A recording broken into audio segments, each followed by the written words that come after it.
Welcome to the Sample Chapter Podcast, the show where authors read a sample chapter from one of their books. Here's your host, Jason A. Meiske. Hello, Sample Chapter listeners. Welcome to episode 269 of the show. Hey, this week we are welcoming back last week's guest, Steve L. Clark. And this time we're going to be listening to his sample chapter from his upcoming novel that's going to be available October 31st, Sinner. You can pre-order the book right now. Click the link in the show notes for not only the book and Steve's website and social medias, but you can also find links to past episodes that featured previous interviews with Steve Clark. And they're all great. Last week we had a really good time discussing, his inspiration from Tales from the Crypt and 80s movies, starting his own press, Orange Octave Press, Easter eggs across our books, consistency, and then we have a little laugh about, what is the Meiske verse and so much more. It was a really great chat and always a lot of fun to talk to Steve. So I invite you to make sure you click those links in the show notes to find out more about him. And definitely you're going to want to listen to this riveting reading coming up here in just a minute of Sinner. It's really going to grab your attention and wonder, man, what? What's going to happen now? All that coming up here in just a moment. Meanwhile, I am still really hard at work on Bandit 3. I didn't get as much time last week as I had hoped. I wound up with a really busy week, as you heard in the previous episode, was talking about how I was going to be alone at the office.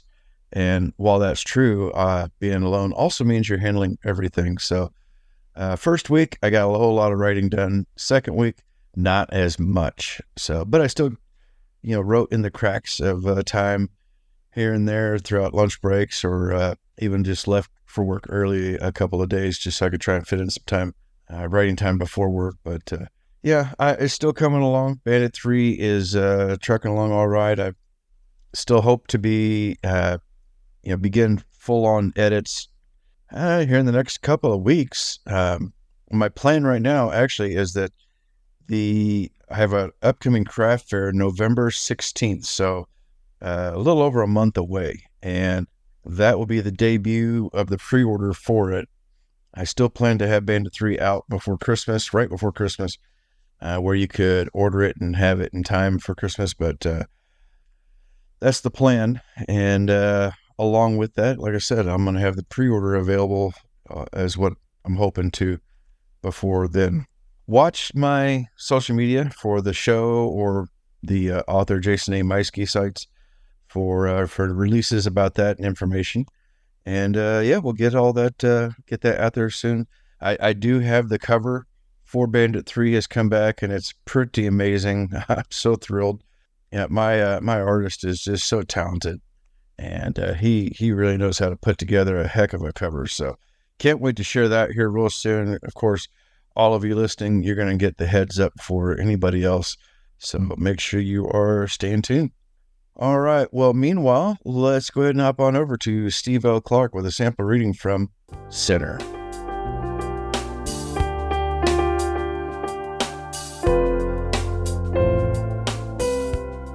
All right, this is the prologue of Sinner.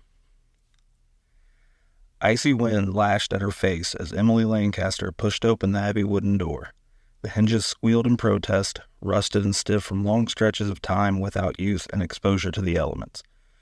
With a grunt, she shouldered the door outward a few more inches and slipped through. She turned to close the door behind her out of habit, then remembered her purpose and left it open. She wouldn't be closing any more doors. At this height, the wind gusts were fierce. Hot tears on her cheeks cooled and frosted over her flushed skin. Despite the frigid blast of air, she was sweating. A warm heat radiated in her gut. The demon alcohol. If only that were all. If her only trespass had been drinking, there would have been hope for forgiveness. She could have confessed her sin and asked God for his grace. If only. She staggered away from the door and shuffled a few feet to the edge. Ornate layers of bricks formed a waist-high wall around the top of the bell tower. She let the rough edges of brick press into her thighs and wrapped an arm around a support pillar. Her vision swirled and she closed her eyes. When the dizziness subsided, she opened her eyes and leaned over the wall. The campus below was beautiful. It was one of the main reasons she had chosen Hallberg Academy.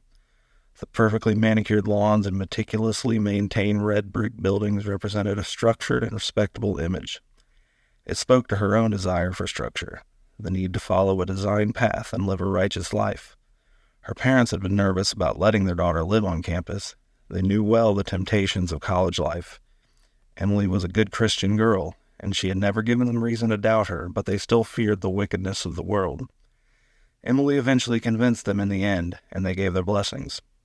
That was only 3 months ago. Emily choked back a groan as she stared over the wall at the campus grounds below. They had been right. The devil had seen her coming and ensnared her all in one night. Evil only needs one chance to infect the righteous.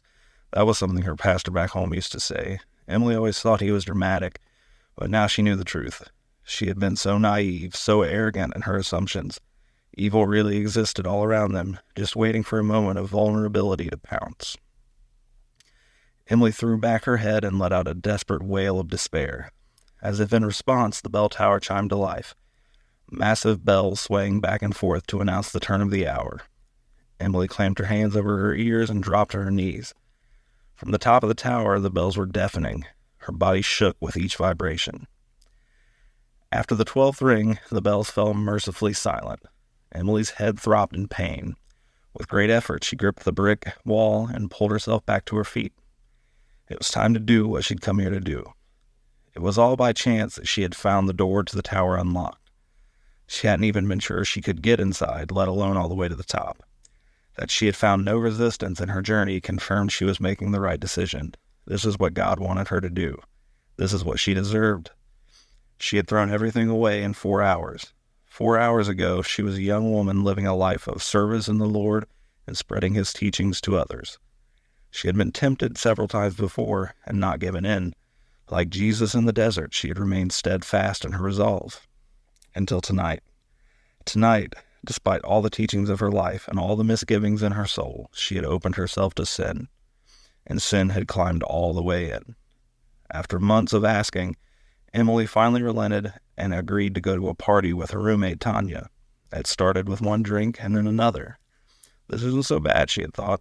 In fact, she found she enjoyed the way her body tingled. Things were funny, and she laughed easier than she ever had before. So she kept going. She had never had a drop of alcohol in her life, and now she was on her 5th drink and still going strong. Then he came. His name was Paul. She'd never spoken to him before, but he was in one of her classes, and he was beautiful. Sometimes Emily would imagine what it would be like to kiss him, then blush in shame and ask forgiveness from the Lord. It was a sin to lust.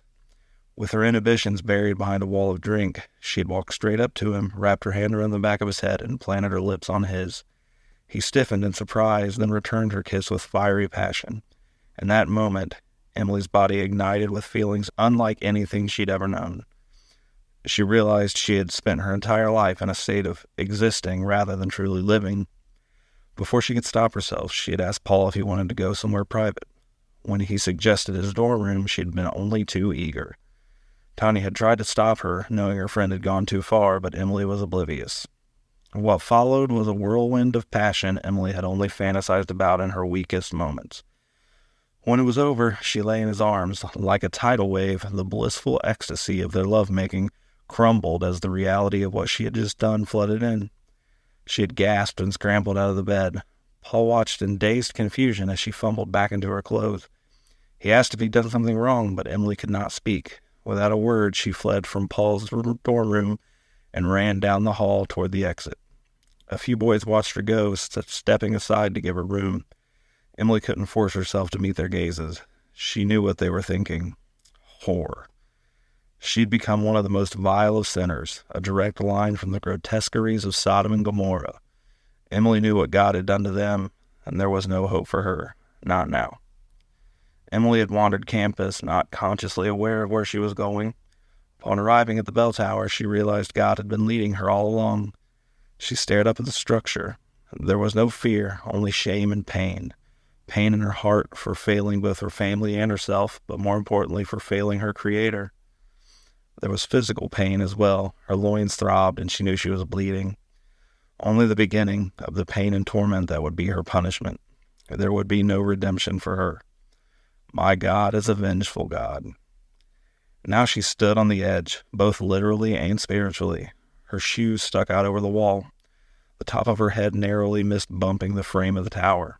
Her left hand braced against the support pillar, and she stared at the ground. In the distance, she heard a faint voice. "Oh my God, do you see that? Someone's on the bell tower." Emily shifted her eyes toward the voice and saw the tiny outline of two people walking along the path approaching the tower. "Hey, what are you doing? Do you need help?" There is no help, she thought. "God forgive me," Emily whispered, knowing her plea fell on deaf ears. Emily jumped. The fall took mere seconds, but for a fraction of that time, she wished for God to send an angel to catch her, an angel to stay her hand like he had stopped Abraham from sacrificing his son. No angel came for her.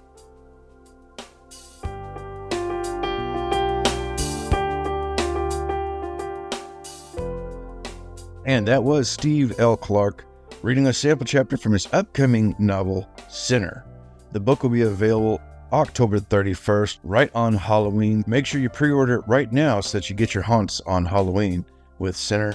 And don't forget to hit the links in the show notes for more about Steve, as well as his past episodes and visits with the show. You can also follow the show on social media, Facebook, X, Twitter, and Instagram, and hit that subscribe button so you don't miss out next time when I'm back with a new author, a new book, and a brand new sample chapter. Take care, everyone.